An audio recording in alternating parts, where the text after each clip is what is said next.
ট্রাম্পের দেশে টানা বৈঠক করবেন ভারতের বিদেশমন্ত্রী জয়শঙ্কর। দলে যাওয়া প্রেক্ষাপটে ট্রাম্পকে কিভাবে সামলাবে ভারত? ট্রাম্প প্রশাসনের অধীনে আন্তর্জাতিক কূটনীতির পালাবদল হবে।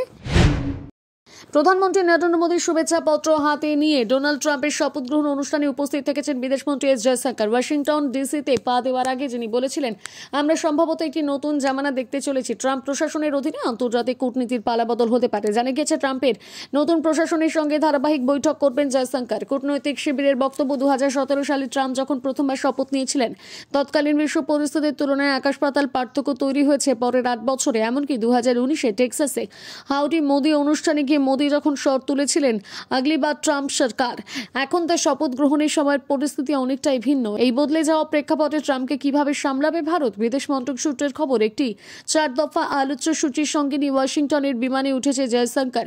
এই কর্মসূচি তৈরি করা হয়েছে দ্বিপাক্ষিক সম্পর্ককে জোরদার করা এবং সম্ভাব্য চ্যালেঞ্জ মোকাবিলায়। চেষ্টা করা হচ্ছে আগামী মাসে প্রধানমন্ত্রী মোদীর সঙ্গে ট্রাম্পের একটি বৈঠক করানোর। প্যারিসে কৃত্রিম মেধা দিয়ে একটি আন্তর্জাতিক সম্মেলনে যোগ দেবেন মোদী এবং ট্রাম্প।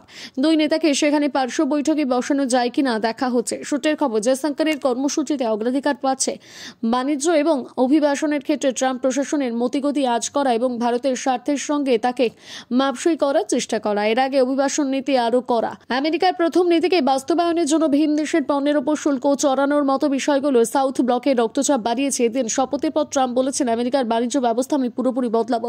আমরা অন্য দেশের উপরে কর শুল্ক চাপিয়ে আমাদের নাগরিকদের সম্পদ বাড়াবো। ভারতের বাজারে আমেরিকা বেশ কিছু পণ্যের জন্য 100% কর ধার্য করেছে। ট্রাম্প জামানায় অভিবাসন নীতি বড় চ্যালেঞ্জ হয়ে উঠতে পারে বলে মনে করছে দিল্লি। কর অভিবাসন নীতি প্রণয়নের প্রতিশ্রুতি দিয়েছেন তিনি। অবৈধ অভিবাসীদের ফেরত পাঠানোর কথা বলেছিলেন। নির্বাচিত হওয়ার পর সেই প্রতিশ্রুতি রক্ষায় তৎপর ট্রাম্প। আমেরিকার অভিবাসন দপ্তর ইতিমধ্যে প্রায় 15 লক্ষ অবৈধ অভিবাসীর তালিকা তৈরি করে ফেরত পাঠানো শুরু করেছে। প্রথম দফায় তালিকায় রয়েছে 18,000 ভারতীয়। ভোটের আগে চীনের প্রসঙ্গে গরম প্রচার করতে দেখা গিয়েছিল ট্রাম্পকে, কিন্তু সম্প্রতি তার ইঙ্গিতে স্পষ্ট চীনকে নিয়ে চলার কথাই ভাবছে ট্রাম্প। জয়শঙ্করের কাঁধে দায়িত্ব ভারত ও প্রশান্ত মহাসাগরীয় অঞ্চলে ভারতের কৌশলগত এবং বাণিজ্যিক স্বার্থ অক্ষুণ্ণ রাখা। চীনের দিকে ঝুঁকে পড়া থেকে আমেরিকাকে নিরস্ত করা। অনেকেই বলছেন, দূষণ প্রশমনে বাইডেনের আমলে জলবায়ু চুক্তি ও প্রতিশ্রুতিগুলো থেকে পিছিয়ে আসতে পারেন ট্রাম্প।